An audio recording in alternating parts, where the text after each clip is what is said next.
আপনি দেখেছেন যে আজকে প্রধান প্রধান গণমাধ্যমে অনেক জায়গায় খবর হয়েছে যে রাজনীতির যে উত্তাপ অর্থাৎ প্রচারণার যে উত্তাপ সেগুলো নিয়ে আসলে নানান রকম কথাই আসছে। বিশেষ করে জুলাই অভ্যুত্থান পরবর্তী যে নির্বাচন, সেখানে মানুষের আকাঙ্ক্ষা বা নতুন রাষ্ট্র বিনির্মাণের যে আকাঙ্ক্ষা, সেটি তো আসলে মূল জায়গায় ছিল। কিন্তু প্রচারণায় আপনি কি সেই জায়গাটা খুব গুরুত্ব পাচ্ছে, নাকি ধরেন আমি শুরুতেই একটা মজলুম জননেতা আপনার মাওলানা ভাসানীর একটা কথা আছে, এটি জুলাই অভ্যুত্থান পরবর্তী দেয়ালে দেয়ালে কিন্তু ছিল এবং সেটি স্পিরিটের মধ্যে, যে দেশ এবং ধর্মকে এক করে ফেলো না, তাহলে কৃষ্ণচূড়ার নাম কি হবে, ফাতেমা চূড়া, এরকম একটা প্রশ্ন আছে। মানে এই প্রেক্ষাপটে যদি আপনার কাছে প্রশ্ন করি, মানে এখন আসলে নির্বাচনী প্রচারণা যেভাবে হচ্ছে তাতে দেশ থাকছে নাকি ধর্মের মধ্যে মারাত্মকভাবে ইনক্লুশন হয়েছে, কি বলবেন? ধন্যবাদ আপনাকে।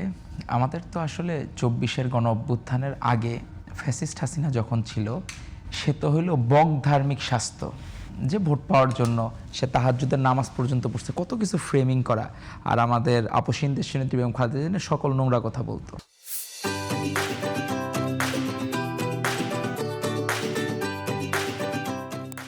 আজকে আমরা দেখলাম যে এই ইসলামকে পুঁজি করে যে রাজনীতিটা, আপনি মাওলানা আব্দুল হামিদ খান ভাসানী কথা বললেন, আরেকটা তার বিখ্যাত একটাই আছে যে নীল নদের পানি যেমন নীল না, জামায়াতে ইসলাম মানেও কিন্তু ইসলাম না।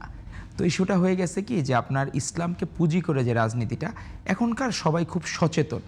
সারা ওয়ার্ল্ডেই আপনি দেখবেন যে যারা মোটামুটি তার্কি থেকে শুরু করে ওরা তো ইসলাম ধর্মাবলম্বী বা সবই, কিন্তু ওদের মডার্নাইজেশন আছে। তো আমাদের মধ্যে আমাদের এই জেন জি বলেন, তারপরে পরবর্তীতে এখন যারা আসতেছে জেন আলফা, এরাও কিন্তু ধর্মটাকে মানে নিজের ব্যক্তিগত ধ্যান ধারণা, যে আমি আমার যতটুকু দরকার পরিমিত বোধ, যেটা সেই পরিমিত বোধের থেকে বেশি হয়ে গেলেই হলো সমস্যা। যে আমি যখন এক্সিট করে ফেলবো যে কোনো কিছুই, কিন্তু বেশি হয়ে গেলে তখন সেটা হলো টক্সিন হয়ে যায়, মানে সেটা হলো তখন ওভারডোজ হয়ে গেলে সমস্যা। তো আমরা ইসলামকে কতটুকু পর্যন্ত রাখবো সেই জায়গায় আসলে মাত্রা ছাড়িয়ে যেতে না যায়। আবার অনেক কিছু হয়েছে যে আপনি ধর্মের ব্যাপারে আপনি নামাজ পড়েন, কিন্তু সেটাকে আপনি পুঁজি করে যে ভোট পা, এই দেখেন বলতেছে যে দেখেন উনি হলো প্রার্থী, ওনার হলো নামাজ পড়তে পড়তে কপালে দাগ পড়ে গেছে, হাঁটুতে টাকনুতে হচ্ছে দাগ পড়ে গেছে, কালো দাগ, উনি নিশ্চয়ই মানে নির্বাচিত হইলে দেশের জন্য ভালো হবে বা ইয়া হবে।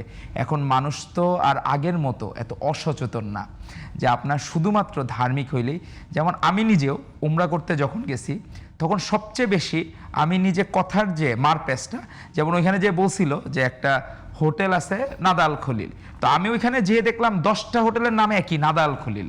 তো এমন একটা জায়গায় দিছে যে বলছিল যে কাবা শরীফের 100 মিটারের মধ্যে, সেইটা হইলো প্রায় 2 কিলোমিটারের উপরে, মানে 2 কিলোমিটার 100 মিটারের উপরে যেয়ে পড়ছে।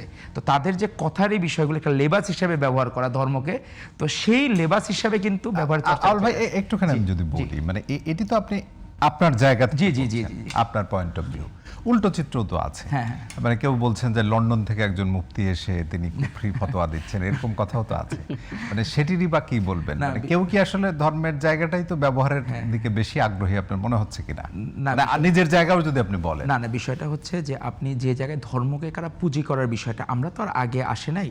যেমন এখানে ভোট দিলে জান্নাত পাওয়া যাবে, এই ট্রেন্ডটা এটা তো একদিনে শুরু হয় নাই। যে বিষয়টা হচ্ছে কি যে জনে জনে বলা যে আবার আপনি ভোট যদি না দেন তাহলে আপনি জাহান্নামী হয়ে যাবেন। তো বিষয়গুলো যে এই ট্রেনটা প্রথমকে শুরু করছে, সেটা আপনার প্রথমে শুরু করতে হবে। আজকে যিনি বলতেছেন উনি নিজে প্রথম যে শুরু করেছে, তারপর আমি দ্বিতীয় হব, মানে না বিপরীতেও যেতে পারতাম। প্রথম যে শুরু করেছেন তার জায়গা থেকে তো আপনার, সে তখন বলতো, নিজেকে ডিফাইন করতো যে না আমি এটা বলাটা ভুল হয়েছে, তাইলে তো আর জিনিসটা নিয়ে আমাদের বার্গেনিং, কিন্তু একবারও বলতেছে না যে আমরা এটা কখনো বলি নাই যে আপনি ভোট না দিলে জাহান্নামে যাবেন বা ভোট দিলে জান্নাতে যাবেন, এই বিষয়টা আমি কখনো বলি নাই। আবার আপনি একজন হিন্দুকে দিলেন, সেটা একটা হয়ে গেছে কেমন জানি একটা কমেডিয়ান চরিত্র থাকে। তো নির্বাচনে 300 আসনের মধ্যে 2-1টা এরকম কমেডিয়ান চরিত্র হয়ে গেছে, যে মানে তারা হিন্দুদের মধ্যে, আবার খ্রিস্টান ধর্মাবলম্বী গেলে বলতেছে ইসলামী শাসন তো আমরা প্রতিষ্ঠা করব না, আবার মুসলমানদের বলতেছে আমরা ইসলামী শাসন প্রতিষ্ঠা করতে চাই। মানে একটা হইলো কি যে জগা খিচুড়ির মতো যে অবস্থা, তাদের রাজনীতিটা আসলে অতীত থেকে এরকম।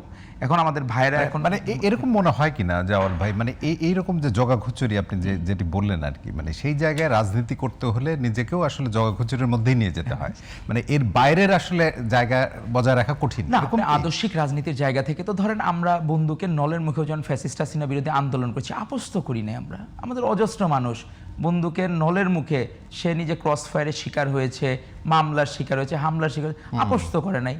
এখন আপনার ব্যাখ্যাটা হইলো কি আপনি আপোষ কোন জায়গায় কতটুকু লিমিটে যেয়ে করবেন। যারা 24-এর গণঅভ্যুত্থানের আগে বিভিন্ন জায়গায় সরকারি ইউনিভার্সিটিতে হলে ছিল, মানে হোস্টেলে ছিল, নির্ধারিত হবে তাদের- কিভাবে আসলে? এখন এই জায়গাটা হলো আপনার পরিশুদ্ধ। মানে রাজনীতিতে তো ধরেন বিশেষ করে ধর্মের জায়গা থেকেও যদি আমরা বলি, ছোট জ্ঞানী আর কি, সাধারণ শেষে মানে কেউ কাউকে তো মুনাফিক বলাটাও না, এই বিষয়টা কোনো মতেই যায় না। না, আপনি বলতে পারেন, আপনি এমন না গিবত হচ্ছে না তো। আমি ধরেন সরাসরি যাকে দেখলাম যে যার কথার মধ্যে দ্বিচারিতা আছে যে আপনার আচরণ মুনাফিকের মতো, আমি অবশ্যই বলতে পারি, কারণ আমি তো এটা গিবত করতেছি না। আমি তাকে ওপেনলি সে ডিনাই করুক বা ডিফাইন করুক যে না আমি মুনাফিক না, সে ডিফাইন করুক, এটা তার দায়িত্ব। এখন বিষয়টা হলো কি আপনার আচরণের মধ্যে যদি দ্বিচারিতা থাকে, আপনি একজন মুসলমানের কাছে যেয়ে বললেন আমরা ইসলাম কায়েম করব, হিন্দুর কাছে যেয়ে বললেন না না দেশটা সেকুলার হয়ে যাবে, আবার আপনি খ্রিস্টান ধর্মের কাছে বললেন আরে ইসলামের কথা আমরা কিচ্ছু বলি নাই, দেশটা আগের মতো যেভাবে চলতেছে ওইভাবে চলবে। বিষয়টা হলো আপনার এই যে কথার ভিন্নতা, সেটা এস্টাবলিশ করে যে আপনি কি মুনাফিকের মধ্যে আছেন, না আপনি বাস্তববাদী, না শিরকের মধ্যে গেছেন। বিষয়টা হলো সেই।